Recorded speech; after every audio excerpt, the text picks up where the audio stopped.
कभी आपने नोटिस किया है, मार्केट जब ऊपर जा रही होती है और आप ब्रेकआउट देखकर एंट्री लेते हैं और अचानक वो उलटकर नीचे गिर जाती है।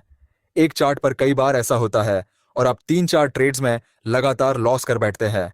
असल में मार्केट कभी भी बिना संकेत दिए दिशा नहीं बदलती, लेकिन वो संकेत हर बार कैंडल्स के बीच छिपे होते हैं।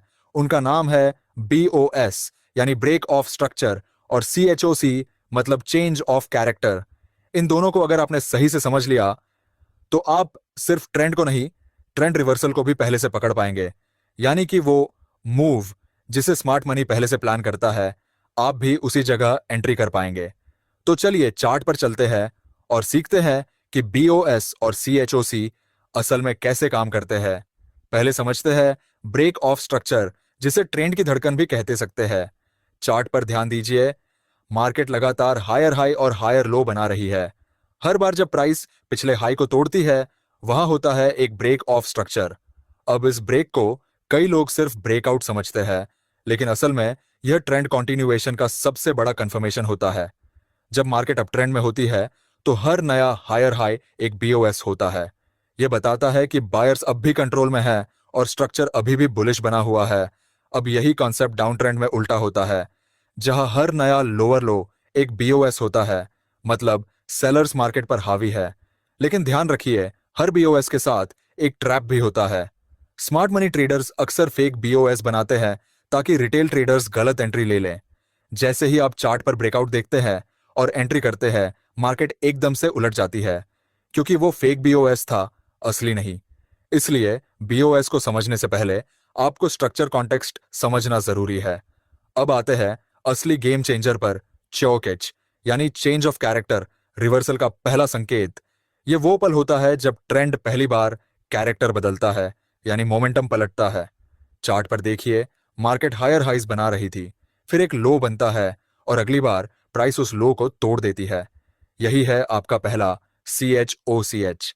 इसका मतलब बायर्स अब कमजोर हो चुके हैं और सेलर्स मार्केट में एंटर कर चुके हैं। ये एक छोटा स्ट्रक्चर ब्रेक होता है, लेकिन यही रिवर्सल की शुरुआत है। चौच हमेशा BOS से पहले आता है, यानी जब भी ट्रेंड बदलना शुरू होता है, तो सबसे पहले स्मॉल टाइम फ्रेम पर चौच दिखाई देता है और बाद में बिग टाइम फ्रेम पर BOS बनता है। इसीलिए अगर आप रिवर्सल को जल्दी पकड़ना चाहते हैं, तो आपको हर बार चार्ट के अंदर ये छोटा सा चरित्र शिफ्ट देखना होगा। अब समझते हैं, बहुत से ट्रेडर्स पूछते हैं, ब्रेक ऑफ स्ट्रक्चर और चेंज ऑफ कैरेक्टर में फर्क क्या है। सिंपल भाषा में समझाता हूं। ब्रेक ऑफ स्ट्रक्चर ट्रेंड जारी रखता है, तो वही चेंज ऑफ कैरेक्टर ट्रेंड बदलने वाला है, मतलब रिवर्सल का संकेत देता है। जब मार्केट अप ट्रेंड में ब्रेक ऑफ स्ट्रक्चर बनाता है, तो यह कॉन्फर्मेशन है कि बायर्स अब भी ताकतवर है। लेकिन चेंज ऑफ कैरेक्टर बताता है कि अब उनका कंट्रोल कमजोर पड़ने लगा है। चार्ट पर देखिए, अप ट्रेंड में हर ब्रेक ऑफ स्ट्रक्चर के बाद हायर लो बनता है, लेकिन जैसे ही किसी ब्रेक ऑफ स्ट्रक्चर के बाद जब पिछला लो टूटता है, वो चेंज ऑफ कैरेक्टर कहलाता है। यानी ब्रेक ऑफ स्ट्रक्चर कंटिन्यूएशन दिखाता है और चेंज ऑफ कैरेक्टर रिवर्सल दिखाता है। इन दोनों का कॉम्बिनेशन ही स्ट्रक्चर बेस्ड प्राइस एक्शन की जड़ है। अब आते हैं सबसे जरूरी पॉइंट पर, चार्ट पर चेंज ऑफ कैरेक्टर को कैसे पहचानें। अब सवाल उठता है, CHOCH को रियल टाइम में कैसे ढूंढेंगे। आप देखेंगे, एक स्मॉल पुलबैक के बाद मार्केट एक स्विंग लो बनाती है। अगर अगली कैंडल उस स्विंग लो को तोड़ती है और कैंडल की क्लोजिंग भी नीचे होती है, तो ये COCOC है। अब ध्यान दीजिए, ये मोमेंट सबसे खतरनाक होता है, क्योंकि यही रिटेल ट्रेडर्स ट्रैप होते हैं। वो सोचते हैं ब्रेकडाउन आया, शॉर्ट कर दो, लेकिन असल में स्मार्ट मनी लिक्विडिटी स्वीप करता है और फिर रिवर्सल करता है। इसलिए हर CHOCH के बाद आपको कॉन्फर्मेशन चाहिए। या तो नए डायरेक्शन में ब्रेक ऑफ स्ट्रक्चर होना चाहिए या order block reaction.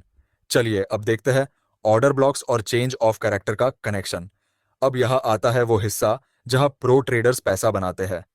Change of character के बाद मार्केट एक नया ऑर्डर ब्लॉक बनाता है, जहां से रिवर्सल शुरू होता है। आपको करना बस इतना है, हायर टाइम फ्रेम पर एक स्ट्रॉन्ग सप्लाई या डिमांड जोन मार्क करें, फिर लोअर टाइम फ्रेम में चेंज ऑफ कैरेक्टर देखें। अगर चेंज ऑफ कैरेक्टर होता है और प्राइस वापस उसी जोन में रिटेस्ट करती है, वह एंट्री का बेस्ट मौका होता है। स्टॉप लॉस जोन के नीचे या ऊपर और टारगेट एक्सटर्नल लिक्विडिटी तक। यानी अब आप रैंडम ब्रेकआउट पर एंट्री नहीं करेंगे, बल्कि कंफर्मेशन के साथ, जहां स्मार्ट मनी एंटर करता है। अब अगला सबसे जरूरी है break of structure plus change of character का रियल चार्ट सेटअप। अब आइए इस लॉजिक को चार्ट पर अप्लाई करते हैं। चार्ट पर एक बुलिश ट्रेंड चल रहा है, हायर हाइज और हायर लोज बन रहे हैं। फिर अचानक एक बेरिश कैंडल पिछले स्विंग लो को तोड़ देती है, यानी CHOCH। अब हम जानते हैं रिवर्सल शुरू हो सकता है, लेकिन एंट्री नहीं करनी है अभी। हम वेट करेंगे जब मार्केट रीटेस्ट के लिए वापस आए, वह BOS बने नए बैरिश डायरेक्शन में, यानी अब सेलर्स कंफर्म हो गए हैं। अब एंट्री लें रिटेस्ट पर, स्टॉप लॉस ऊपर जोन के और टारगेट लास्ट स्विंग लो या एक्सटर्नल लिक्विडिटी तक। देखा आपने BOS और CHOCH साथ मिलकर कैसे परफेक्ट एंट्री सेटअप बनाते हैं। अब जब आप चार्ट पर काम कर रहे हो तो हर स्विंग को दो नजर से देखें। क्या यह कॉन्टिन्यूएशन है या कैरेक्टर चेंज? अगर हायर हाई के बाद लोअर लो बना है तो चेंज ऑफ कैरेक्टर कंफर्म। अगर लोअर लो के बाद हायर हाई बना है तो रिवर्सल। और अगर हायर हाई के बाद फिर हायर लो है तो ब्रेक ऑफ स्ट्रक्चर कंफर्म और ट्रेंड जारी है। यह सिंपल स्ट्रक्चर आपको हर फेक सिग्नल से बचा सकता है। कई बार मार्केट में आपको कंफ्यूजन होगा, क्या यह CHOCH है या BOS? इसका सिंपल तरीका है कॉन्टेक्स्ट देखना। अगर ओवरऑल ट्रेंड बुलिश है और स्ट्रक्चर टूटता है लेकिन तुरंत रिवर्सल नहीं आता तो वो BOS है।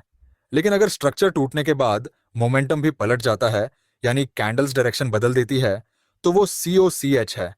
डिफरेंस सटल है, लेकिन जब आप चार्ट पर बार बार ऑब्जर्व करते हैं तो ये इंस्टिंक्ट बन जाती है। अब बात करते हैं साइकोलॉजिकल ट्रैप की। जब मार्केट एक रेंज में होती है तो ट्रेडर्स बेचैन हो जाते हैं, ब्रेकआउट कब आएगा? और जैसे ही ब्रेकआउट आता है वो एंट्री ले लेते हैं। लेकिन स्मार्ट मनी यही चाहता है, वो पहले ब्रेकआउट दिखाता है ताकि लिक्विडिटी गैदर हो सके, फिर CHOCH बनाता है और प्राइस उलट देता है। इसीलिए हर बार जब ब्रेकआउट दिखे तब एंट्री नहीं करनी चाहिए, बल्कि वेट करना चाहिए कि क्या उस ब्रेकआउट के बाद CHOCH बनता है। अगर हाँ तो वो ट्रैप था, अगर नहीं तो कंटिन्यूएशन है। और यही समझना है आपको BOS और CHOCH में मास्टरी पाने के लिए। ये सिर्फ स्ट्रैटेजी नहीं, ये मार्केट रीडिंग स्किल है। ये सिखाती है कि प्राइस क्या कहना चाह रहा है। कभी भी प्राइस को इग्नोर मत करो, क्योंकि price tells the truth, indicators lag behind. Market का हर मूव पर्पसफुल होता है। कोई भी कैंडल बिना रीजन नहीं बनती। हर विक, हर क्लोज, हर स्ट्रक्चर एक मैसेज देता है। और जब आप BOS और CHOCH के लेंस से चार्ट देखते हैं तो सडनली सब क्लियर दिखने लगता है। आप समझ जाते हैं कि फेक ब्रेक कहाँ है, जेन्युइन रिवर्सल कहाँ है, लिक्विडिटी कहाँ है बिल्ड हो रही है, और स्मार्ट मनी कहाँ रिएक्ट करेगा। तो अगली बार जब आप चार्ट खोले तो बस खुद से ये 3 सवाल पूछे। क्या ये स्ट्रक्चर कंटिन्यू हो रहा है? BOS। क्या यह कैरेक्टर चेंज हो रहा है? CHOCH। क्या लिक्विडिटी स्वीप हुआ है? अगर इन तीनों का जवाब हाँ है तो सेटअप रेडी है, और अगर एक भी मिसिंग है तो वेट करें, क्योंकि ट्रेडिंग में जल्दी करने वाला हमेशा ट्रैप होता है। याद रखिए, BOS और CHOC कोई मैजिक फॉर्मूला नहीं, बल्कि एक माइक्रोस्कोप है जिससे आप मार्केट की असली चाल देख सकते हैं। और जब आप इन्हें मास्टर कर लेते हैं तो हर कैंडल आपके लिए बोलने लगती है, यह बायर्स है, यह सेलर्स कमजोर है, यह रिवर्सल शुरू हो चुका है। और यही है स्मार्ट ट्रेडिंग की असली ताकत।